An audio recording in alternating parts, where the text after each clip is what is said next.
Hi guys, welcome back to Farming with Dylan. So today we have a beautiful cow. She was here last week for a checkup and now she's back. It seems as if the problem is just worsening and it's not getting better. So today we're going to try implement new measures, and for those that do not know what that is, it's called vaginal prolapse. It's when the cow pushes the uterus outside of the body and the blood then stops flowing to the uterus and it becomes too red. As you can see, it's really reddish and it's now dirty because this happened last night. We had pushed it back in the previous day because the vet wasn't available and the vet is here today. So now we're just trying to correct everything. So we obviously had to clean it, but don't be afraid to properly use soapy water. Just make sure everything's clean. After you clean it, apply some sugar because as you can see, it's swollen. So we want to apply some sugar so that the sugar can absorb the water, and this will also help with the swelling. So just be gentle, don't be too harsh. Just gently put the sugar and apply it all over.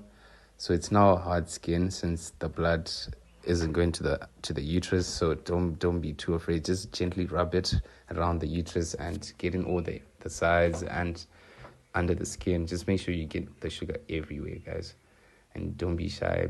Probably put all the sugar. Don't be stingy with the sugar as well.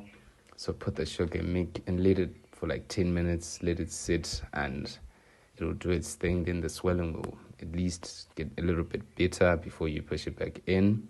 And that's our cow. She's just there chilling and enjoying it.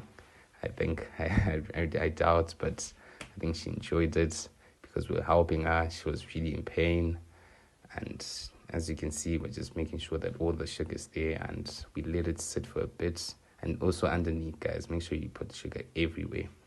So we just left it there for like 10 minutes.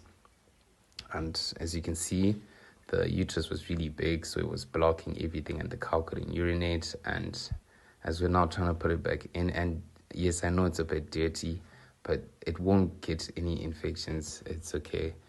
That's not the main worry. The main worry is getting it back inside.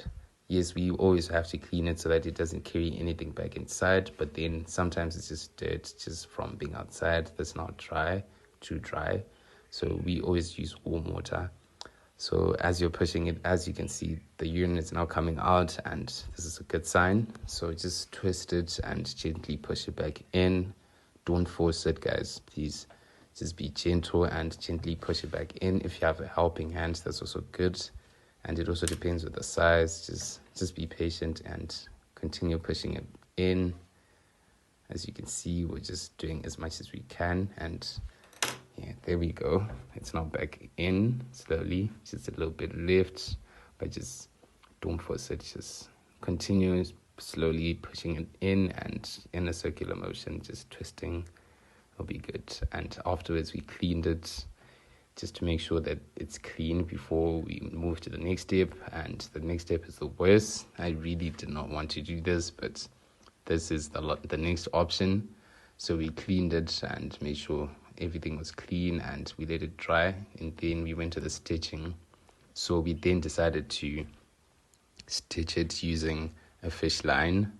A fish line is strong enough to hold the uterus back inside, so then now it won't push it back out.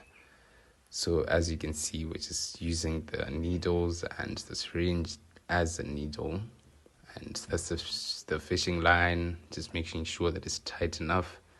And I did 3 lines just to make sure everything is set. Just 3 lines of fishing line is set, and I'm sure now it can't go anywhere.